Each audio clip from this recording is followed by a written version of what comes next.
Chapter 8, Decision. The Mastery of Procrastination, the Seventh Step Toward Riches.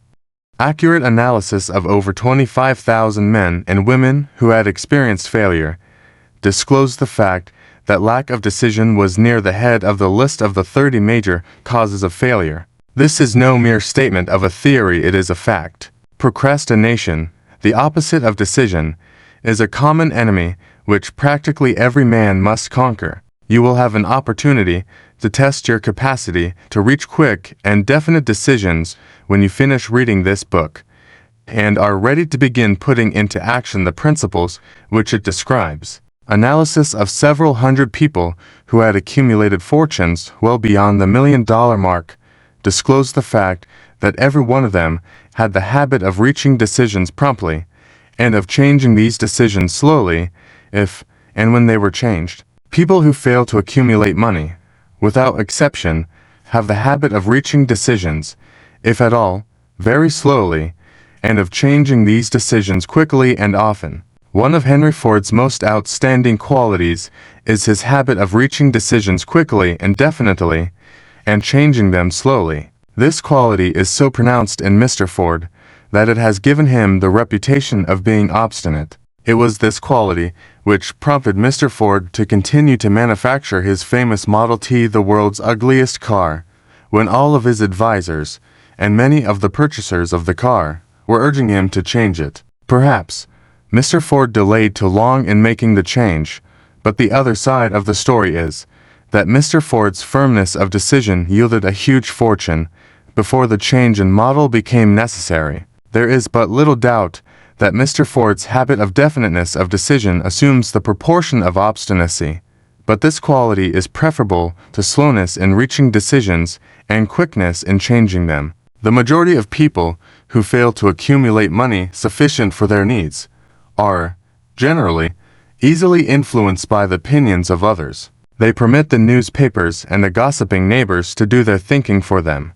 Opinions are the cheapest commodities on earth. Everyone has a flock of opinions ready to be wished upon anyone who will accept them. If you are influenced by opinions when you reach decisions, you will not succeed in any undertaking, much less in that of transmuting your own desire into money. If you are influenced by the opinions of others, you will have no desire of your own. Keep your own counsel when you begin to put into practice the principles described here, by reaching your own decisions and following them. Take no one into your confidence, except the members of your mastermind group, and be very sure in your selection of this group that you choose only those who will be in complete sympathy and harmony with your purpose. Close friends and relatives, while not meaning to do so, often handicap one through opinions and sometimes through ridicule, which is meant to be humorous. Thousands of men and women carry inferiority complexes with them all through life, because some well-meaning, but ignorant person destroyed their confidence through opinions or ridicule. You have a brain and mind of your own. Use it, and reach your own decisions. If you need facts or information from other people to enable you to reach decisions, as you probably will in many instances, acquire these facts or secure the information you need quietly, without disclosing your purpose. It is characteristic of people who have but a smattering or a veneer of knowledge to try to give the impression that they have much knowledge. Such people generally do too much talking and too little listening. Keep your eyes and ears wide open and your mouth closed if you wish to acquire the habit of prompt decision. Those who talk too much do little else. If you talk more than you listen, you not only deprive yourself of many opportunities to accumulate useful knowledge, but you also disclose your plans and purposes to people who will take great delight in defeating you because they envy you.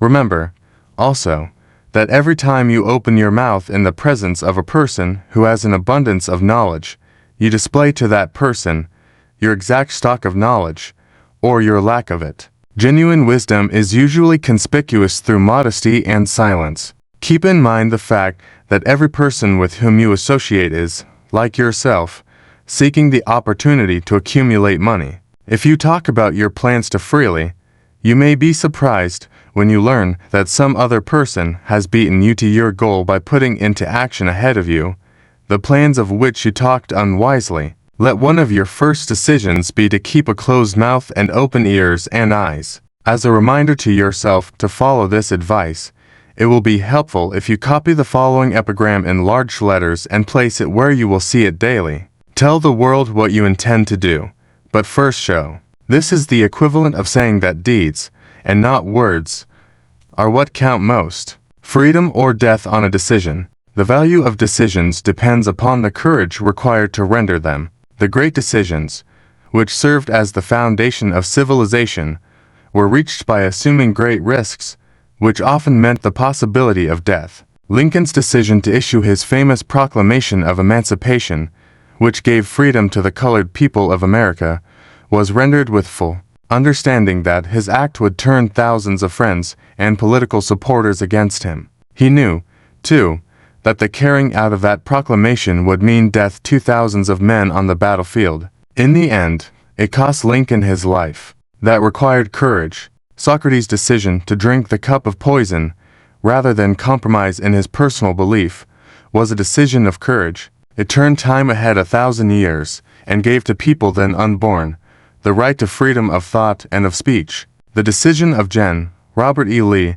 when he came to the parting of the way with the Union, and took up the cause of the South, was a decision of courage, for he well knew that it might cost him his own life, that it would surely cost the lives of others. But the greatest decision of all time, as far as any American citizen is concerned, was reached in Philadelphia, July 4, 1776, when 56 men signed their names to a document, which they well knew would bring freedom to all Americans, or leave every one of the 56 hanging from a gallows. You have heard of this famous document, but you may not have drawn from it the great lesson in personal achievement it so plainly taught. We all remember the date of this momentous decision, but few of us realize what courage that decision required.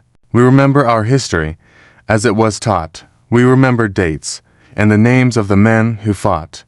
We remember Valley Forge and Yorktown. We remember George Washington and Lord Cornwallis. But we know little of the real forces back of these names, dates, and places. We know still less of that intangible power, which ensured us freedom long before Washington's armies reached Yorktown. We read the history of the Revolution, and falsely imagine that George Washington was the father of our country, that it was he who won our freedom, while the truth is Washington was only an accessory after the fact, because victory for his armies had been ensured long before Lord Cornwallis surrendered. This is not intended to rob Washington of any of the glory he so richly merited. Its purpose, rather, is to give greater attention to the astounding power that was the real cause of his victory. It is nothing short of tragedy that the writers of history have missed, entirely, even the slightest reference to the irresistible power, which gave birth and freedom to the nation destined to set up new standards of independence for all the peoples of the earth. I say it is a tragedy, because it is the self-same power which must be used by every individual who surmounts the difficulties of life, and forces life to pay the price asked. Let us briefly review the events which gave birth to this power. The story begins with an incident in Boston, March 5, 1770.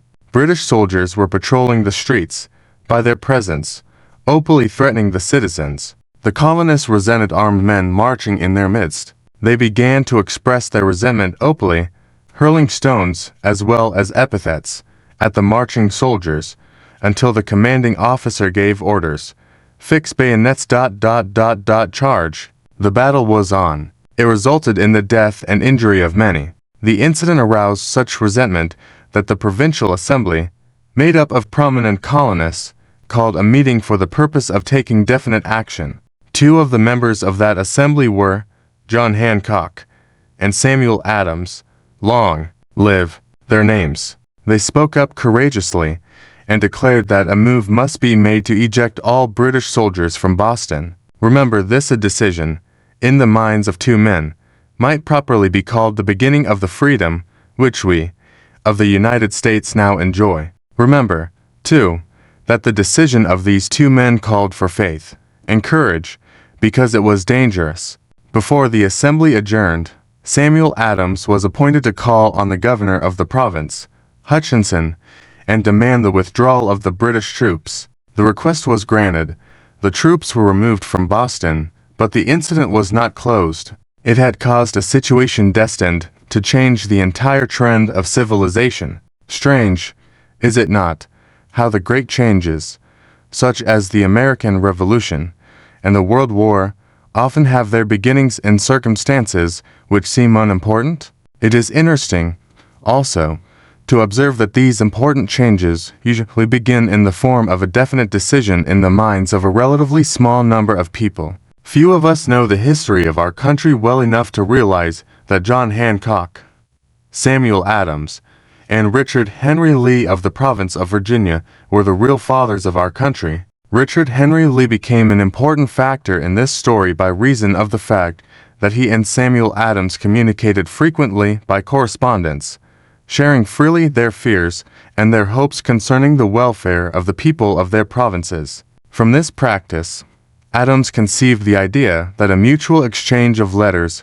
between the 13 colonies might help to bring about the coordination of effort so badly needed in connection with the solution of their problems. 2 years after the clash with the soldiers in Boston, March 172, Adams presented this idea to the Assembly, in the form of a motion that a correspondence committee be established among the colonies, with definitely appointed correspondents in each colony, for the purpose of friendly cooperation for the betterment of the colonies of British America. Mark well this incident. It was the beginning of the organization of the far-flung power destined to give freedom to you and to me.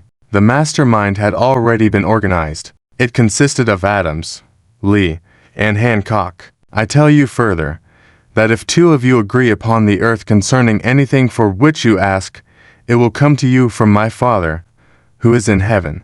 The committee of correspondence was organized. Observe that this move provided the way for increasing the power of the mastermind by adding to it men from all the colonies. Take notice that this procedure constituted the first organized planning of the disgruntled colonists. In union there is strength. The citizens of the colonies had been waging disorganized warfare against the British soldiers, through incidents similar to the Boston riot, but nothing of benefit had been accomplished. Their individual grievances had not been consolidated under one mastermind. No group of individuals had put their hearts, minds, souls, and bodies together in one definite decision to settle their difficulty with the British once and for all, until Adams, Hancock, and Lee got together. Meanwhile, the British were not idle. They, too, were doing some planning and masterminding on their own account, with the advantage of having back of them money and organized soldiery. The Crown appointed Gage to supplant Hutchinson as the governor of Massachusetts. One of the new governor's first acts was to send a messenger to call on Samuel Adams, for the purpose of endeavoring to stop his opposition by fear. We can best understand the spirit of what happened by quoting the conversation between Call, Fenton, the messenger sent by Gage, and Adams.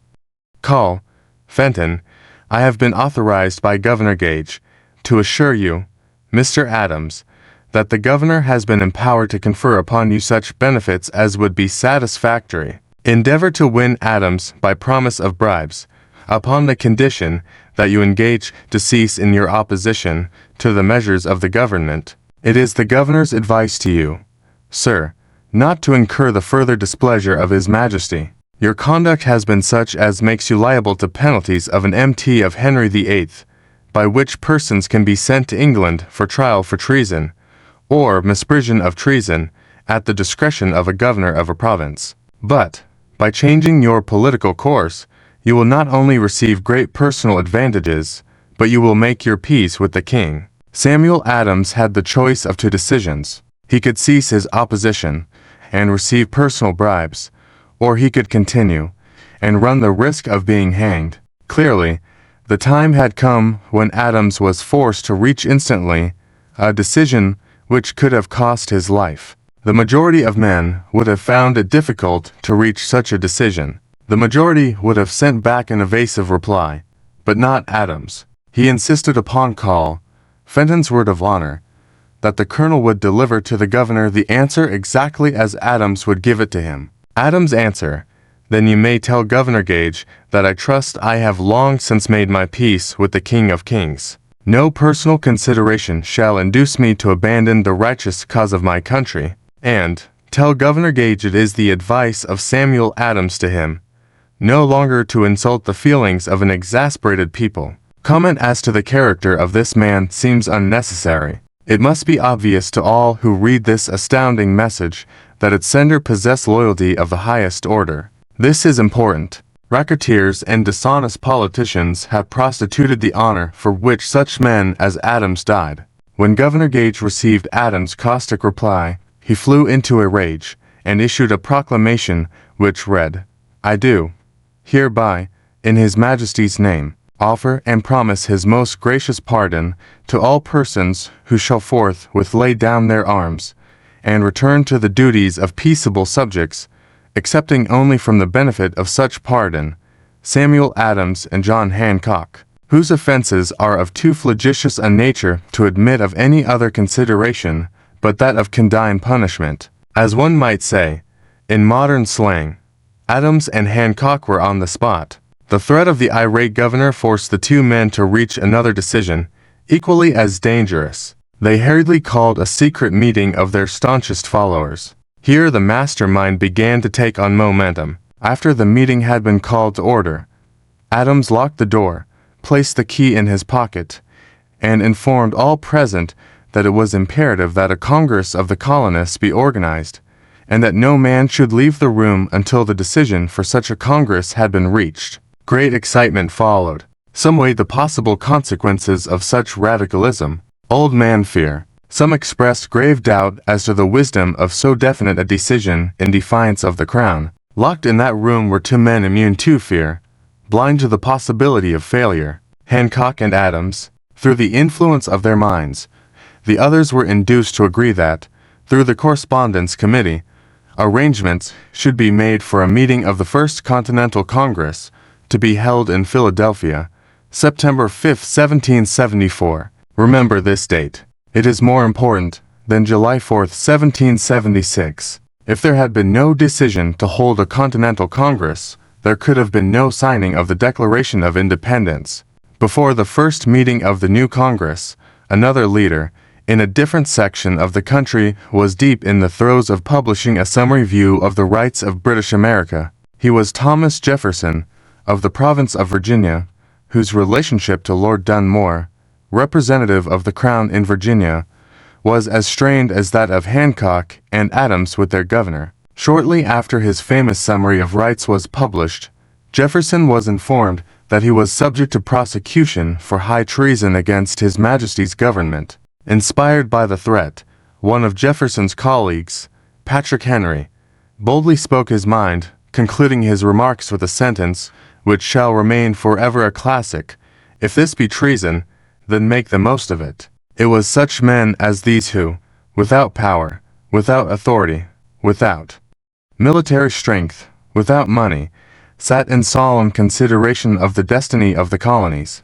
Beginning at the opening of the First Continental Congress, and continuing at intervals for 2 years, until on June 7, 1776, Richard Henry Lee arose, addressed the chair, and to the startled assembly made this motion: "Gentlemen, I make the motion that these united colonies are, and of right ought to be free and independent states, that they be absolved from all allegiance to the British Crown, and that all political connection between them and the state of Great Britain is, and ought to be totally dissolved." Lee's astounding motion was discussed fervently, and at such length that he began to lose patience. Finally, after days of argument, he again took the floor, and declared, in a clear, firm voice, "Mr. President, we have discussed this issue for days. It is the only course for us to follow.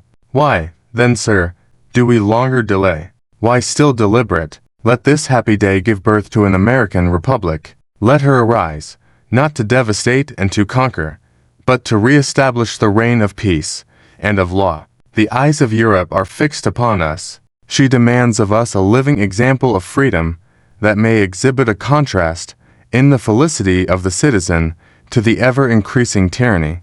Before his motion was finally voted upon, Lee was called back to Virginia because of serious family illness, but before leaving, he placed his cause in the hands of his friend, Thomas Jefferson, who promised to fight until favorable action was taken. Shortly thereafter, the President of the Congress, Hancock, appointed Jefferson as chairman of a committee to draw up a Declaration of Independence. Long and hard the committee labored on a document which would mean, when accepted by the Congress, that every man who signed it would be signing his own death warrant should the colonies lose in the fight with Great Britain, which was sure to follow. The document was drawn, and on June 28th, the original draft was read before the Congress. For several days it was discussed, altered, and made ready. On July 4, 1776, Thomas Jefferson stood before the Assembly and fearlessly read the most momentous decision ever placed upon paper.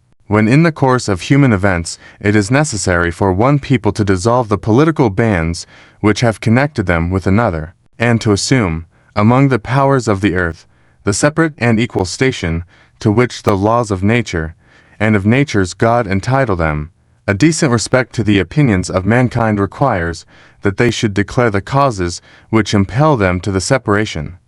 When Jefferson finished, the document was voted upon, accepted, and signed by the 56 men, every one staking his own life upon his decision to write his name. By that decision came into existence a nation destined to bring to mankind forever the privilege of making decisions. By decisions made in a similar spirit of faith, and only by such decisions, can men solve their personal problems and win for themselves high estates of material and spiritual wealth. Let us not forget this. Analyze the events which led to the Declaration of Independence, and be convinced that this nation, which now holds a position of commanding respect and power among all nations of the world, was born of a decision created by a mastermind consisting of 56 men. Note well the fact that it was their decision which ensured the success of Washington's armies, because the spirit of that decision was in the heart of every soldier who fought with him, and served as a spiritual power which recognizes no such thing as failure. Note, also, with great personal benefit, that the power which gave this nation its freedom is the self-same power that must be used by every individual who becomes self-determining. This power is made up of the principles described in this book. It will not be difficult to detect, in the story of the Declaration of Independence, at least 6 of these principles: desire, decision, faith, persistence, the mastermind, and organized planning. Throughout this philosophy will be found the suggestion that thought, backed by strong desire, has a tendency to transmute itself into its physical equivalent. Before passing on, I wish to leave with you the suggestion that one may find in this story, and in the story of the organization of the United States Steel Corporation, a perfect description of the method by which thought makes this astounding transformation. In your search for the secret of the method, do not look for a miracle, because you will not find it. You will find only the eternal laws of nature. These laws are available to every person who has the faith and the courage to use them. They may be used to bring freedom to a nation, or to accumulate riches. There is no charge save the time necessary to understand and appropriate them. Those who reach decisions promptly and definitely know what they want, and generally get it. The leaders in every walk of life decide quickly and firmly. That is the major reason why they are leaders. The world has the habit of making room for the man whose words and actions show that he knows where he is going. Indecision is a habit which usually begins in youth. The habit takes on permanency as the youth goes through graded school, high school, and even through college, without definiteness of purpose. The major weakness of all educational systems is that they neither teach nor encourage the habit of definite decision. It would be beneficial if no college would permit the enrollment of any student,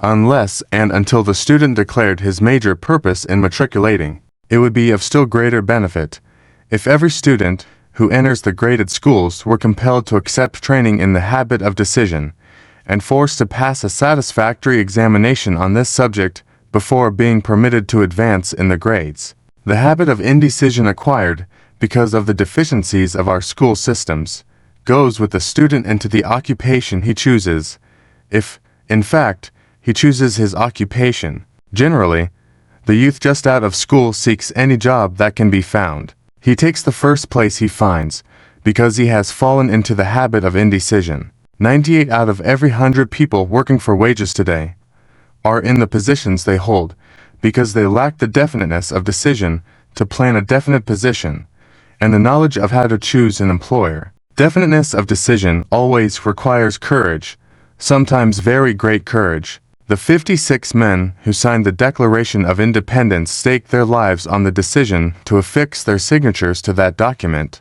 The person who reaches a definite decision to procure the particular job and make life pay the price he asks does not stake his life on that decision, he stakes his economic freedom. Financial independence, riches, desirable business and professional positions are not within reach of the person who neglects or refuses to expect, plan, and demand these things.